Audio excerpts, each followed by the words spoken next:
I see Joe Igbokwe as a glutton, a man that can eat all manners of food.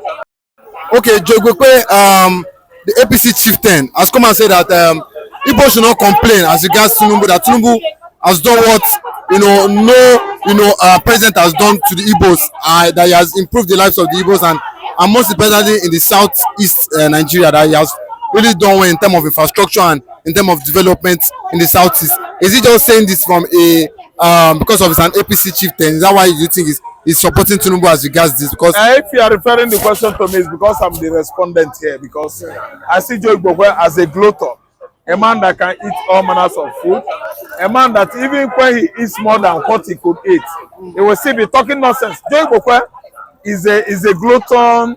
Is what's the name of this person? See, let me tell you. You see, overdose is a problem. If you take overdose medically, you will be in problem. If you take overdose, as in food, real something that can go down your alimentary canal, you will get issue. Joe Igbokwe is no longer a normal human being. He's an Igbo man, overfed, overpampered.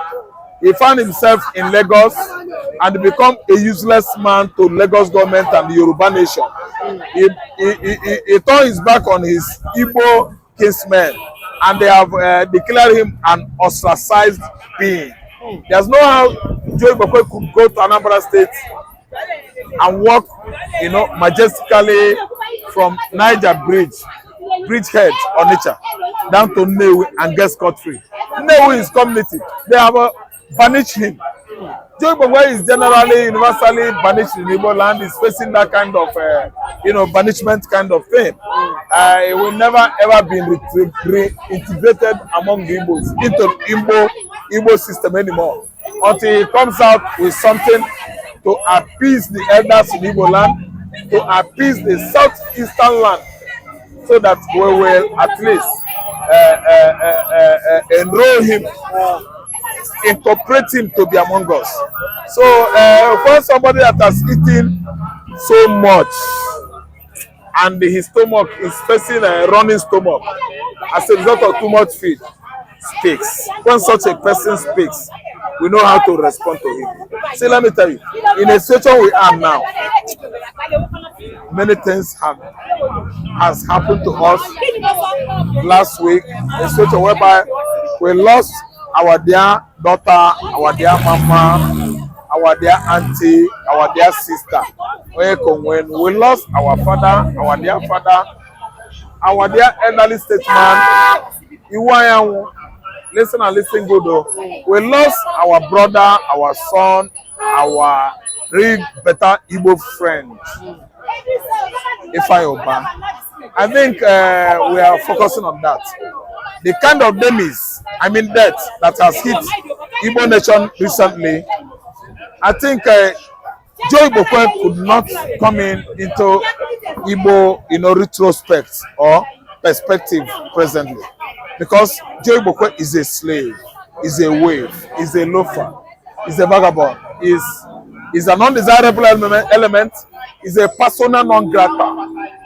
Presently, we shouldn't be discussing Joe Igbokwe. Joe Igbokwe should be a forgotten issue.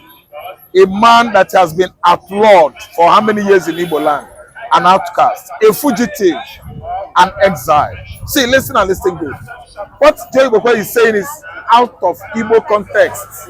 We don't look towards that side. He should go and embrace the people that are paying him in the southwest to bring Igbo nation down.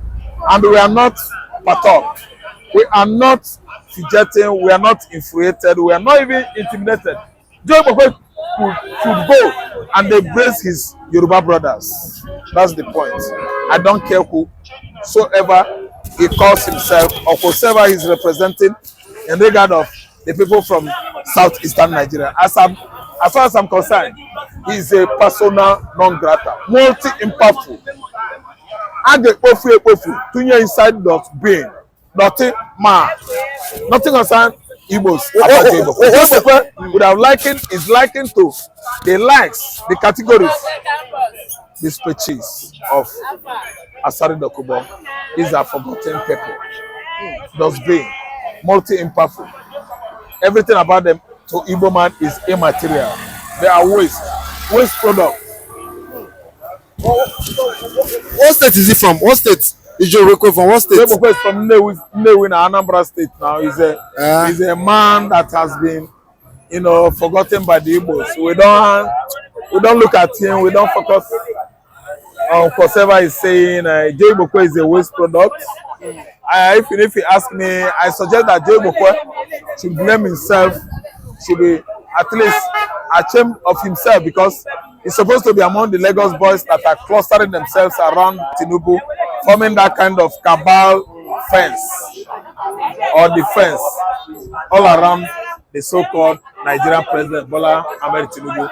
I don't like discussing with persona non gratas, undesirable elements. To me, Igbokwe is an undesirable element in Igbo land. This is the 5th assassination attempt on my person, Simon Ekpa, as one of the world renowned or acclaimed or recognized separatist agitator. What can you say as regards sending bomber to Finland to kill him? Is it feasible? He's a military intelligence officer, Simon Ekpa. He's an exposed person. He has served in the military. You understand the military intelligence. You understand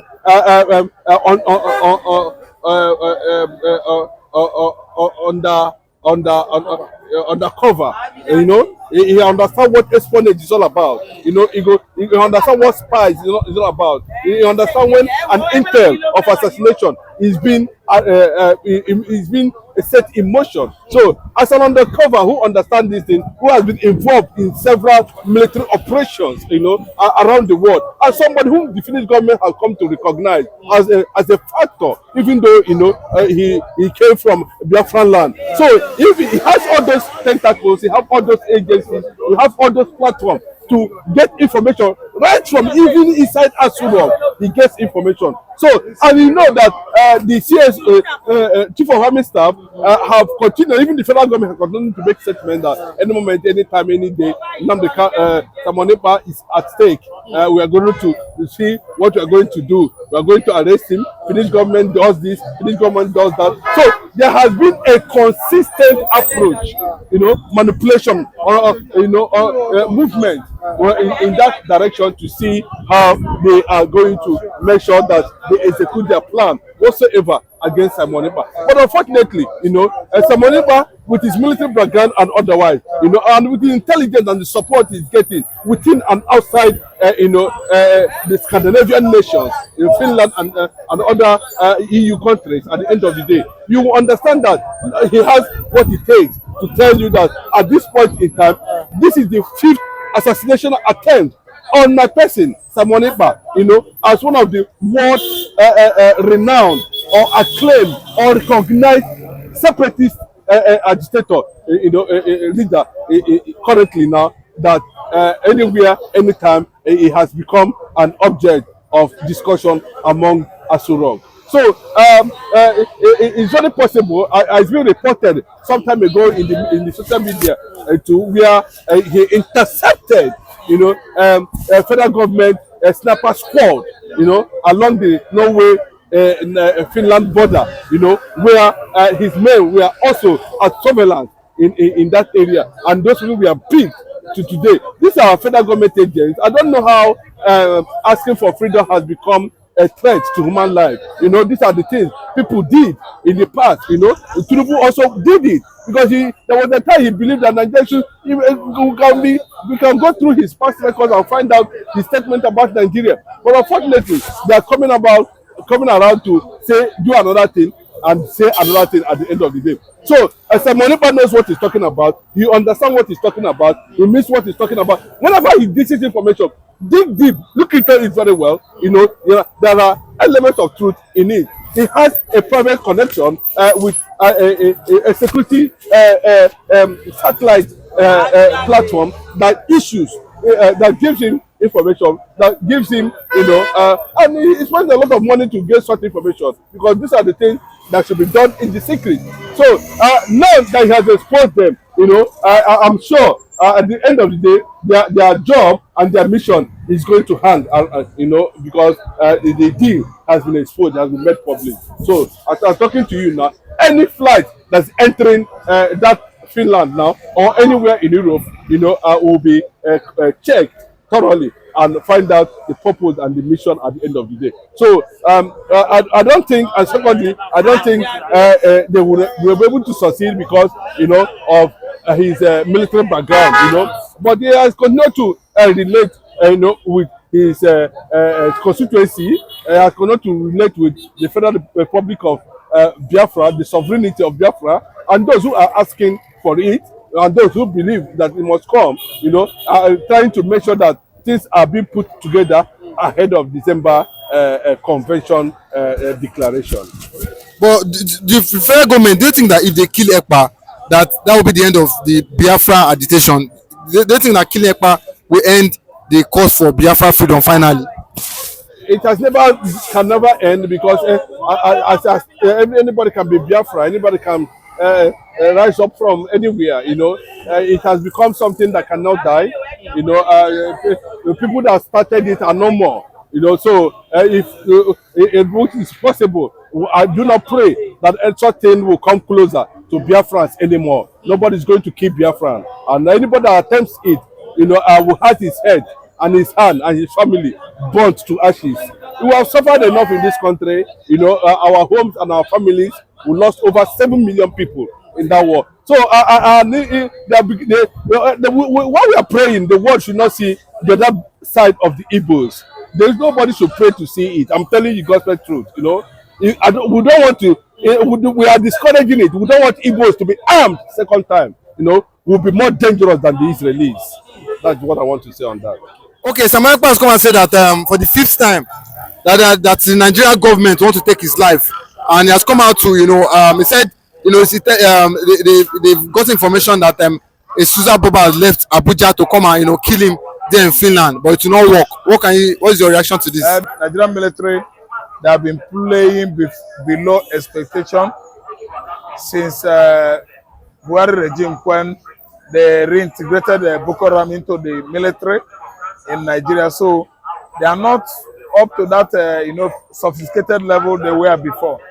So coming to Finland to kill Samuel Ekpa can never ever work. The kind of security apparatus Finland government is having is equal to that of Russia, the former USSR. I don't mean the current Russian Republic under Moscow as the capital. No, I mean the former Russia.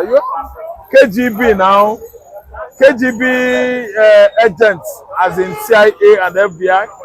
I think Finland is well secured. Finland was part of USSR before, so no, this kind of man, Tinubu, will send suicide bombers or assassins to Finland to topple Simon Ekpa. Simon Ekpa is our prime minister in Finland. No Igbo man is, disputing that. It is a failure. It is a failed attempt. And if he has, that kind of intelligence like that, I think Ekpa is trying to brace up the fact that it should be secured.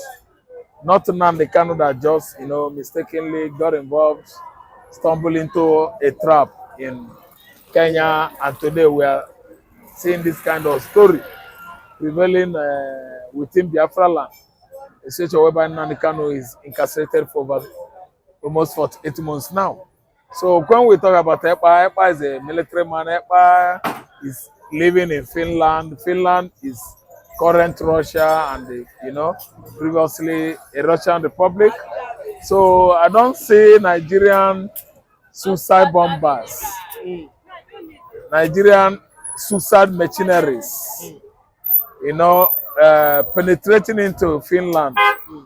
Finnish territory is well secured, and something like that could never ever have happened, and it can never happen.